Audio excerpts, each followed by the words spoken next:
É possível solucionar os males sociais? O aumento alarmante de criminosos em nosso país é algo jamais visto. Roubos de grande monta praticados por uma quadrilha formada por mais de 100 ladrões, com um prejuízo total de 400 milhões de ienes.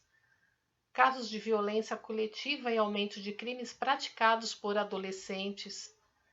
Certamente trata-se de um quadro social que não pode continuar.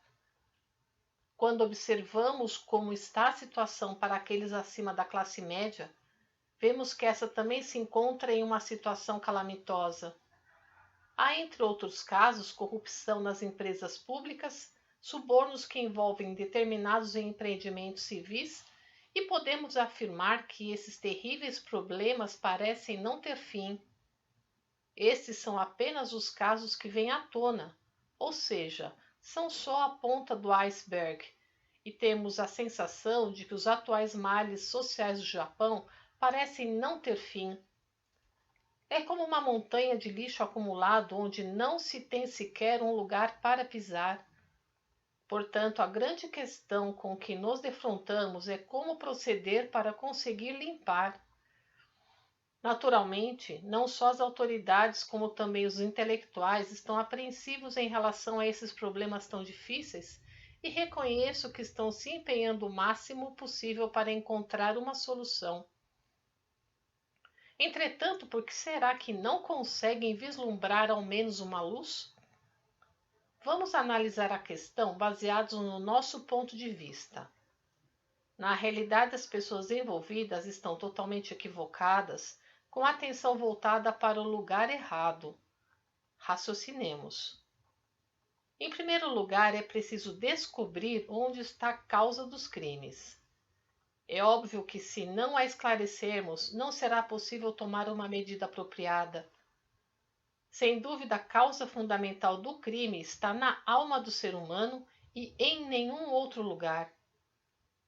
Dependendo do estado claro ou escuro de sua alma, a pessoa poderá tornar-se boa ou má. Por conseguinte, o foco da solução do problema é levar alguém de alma escura a se tornar uma pessoa de alma clara. Quem não percebe isso são os governantes e os intelectuais da atualidade que tomam várias medidas somente em relação a aspectos secundários que vêm à tona, o que se transforma em um grande esforço para as instituições de prevenção de crimes. Contudo, é o mesmo que encher de água uma vasilha furada, motivo pelo qual jamais conseguirão erradicar os crimes, levem quantos anos levarem. Alguém disse que para exterminar os crimes é preciso colocar um policial vigiando cada cidadão. Realmente é uma expressão maravilhosa. Por conseguinte, por mais que se aperfeiçoe o sistema judicial e que a polícia e o Tribunal de Justiça realizem enormes esforços, evidentemente não conseguirão obter os efeitos esperados. Então, será que não existe uma medida eficaz que apresente resultados positivos?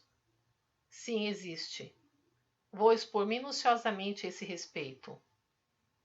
Conforme já explanei, só há um meio de fazer com que a alma do ser humano se torne clara, sendo desnecessário dizer que este meio é a religião. Eu garanto que, além desta, não há outro. Contudo, será que basta ser uma religião? Isso também é uma questão que requer ponderação. Existem vários tipos de religiões, mas desejo referir-me às mais novas. Dentre estas, infelizmente, as que realmente nos deixam tranquilos são tão poucas quanto as estrelas ao amanhecer.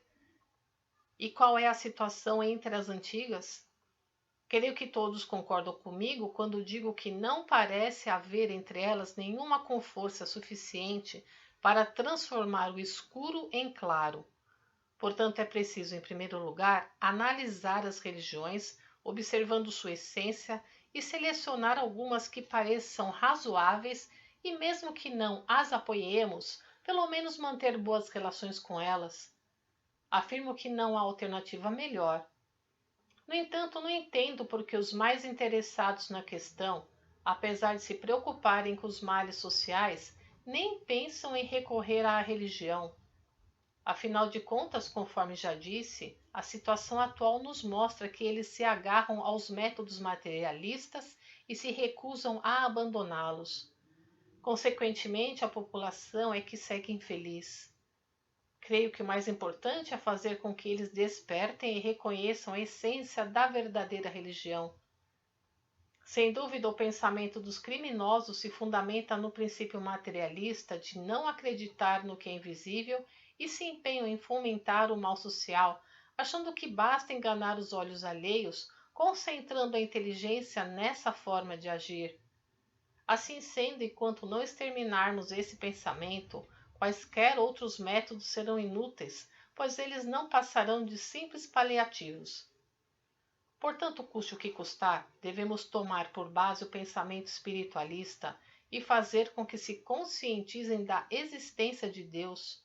Se passarem a acreditar que Deus observa constantemente as ações de cada ser humano e entenderem o princípio de que a boa ação produz bom fruto e a má ação um mau fruto, extirpar o crime pela raiz será uma tarefa fácil. Os intelectuais que lerem minhas palavras certamente dirão: não há dúvida de que seja exatamente como o senhor argumenta, mas isso não é o suficiente para os criminosos reconhecer a existência de Deus. Ora, eles se expressam dessa forma porque seus pensamentos também se encontram na mesma situação. Acham que forçar as pessoas a acreditar na existência de um Deus irreal não passa de profecia de religião supersticiosa. Isso porque, quando nos referimos simplesmente à religião, tais intelectuais pensam baseados nas crenças existentes, o que é natural. Gostaria que se afastassem um pouco dessa visão e refletissem profundamente sobre a cultura científica. De fato, ela está progredindo rapidamente, apresentando sucessivas invenções e descobertas, e em comparação com 100 anos atrás, aquilo que era um sonho hoje é realidade. Entretanto, as religiões, e somente elas, não mudaram nem um pouco em relação à época de sua fundação, há milhares ou centenas de anos. E, obviamente, não é possível que não surjam dúvidas quanto à causa dessa contradição. Consequentemente, hoje, ao observarem as religiões, os intelectuais consideram-nas como simples relíquias de um tempo antigo. Quando argumentamos que é preciso recorrer à religião para a solução do mal social, eles nos ignoram. Aqui reside o problema. Assim como o progresso da cultura científica vem formando uma época marcante, é preciso que, também no âmbito da religião, ocorra algo semelhante. E não seria surpreendente que surja algo mais avançado que a ciência. Desta forma, também não será de se estranhar que essa nova religião tenha o poder de solucionar os problemas que a ciência não consegue resolver. Se a pessoa conseguir compreender e aceitar o que estou dizendo, não há como não entender o que é a nossa igreja.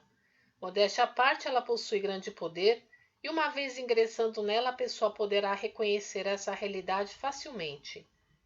Raciocinemos. Por mais magnífica que seja uma coisa, se não nos aproximarmos dela, não conseguiremos vê-la. Por mais saborosa que seja uma comida, se não a provarmos, não saberemos seu sabor. Da mesma forma que se houver um tesouro enterrado e não cavarmos para resgatá-lo, será pura fantasia. Ou seja, algo que apenas imaginamos de longe e é impossível de ser alcançado. Se ficarmos indecisos, deixando-nos influenciar por boatos e falsas notícias publicadas nos jornais, e acharmos que somos mais uma religião supersticiosa e trapaceira, rejeitaremos a felicidade.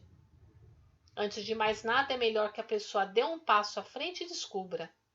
Há um sábio ditado que diz: se não entrarmos na toca do tigre, não conseguiremos agarrar seus filhotes. Revista Tidio Tengoku, número 20, em 25 de janeiro de 1951. Compartilhe os ensinamentos de Meishu Sama.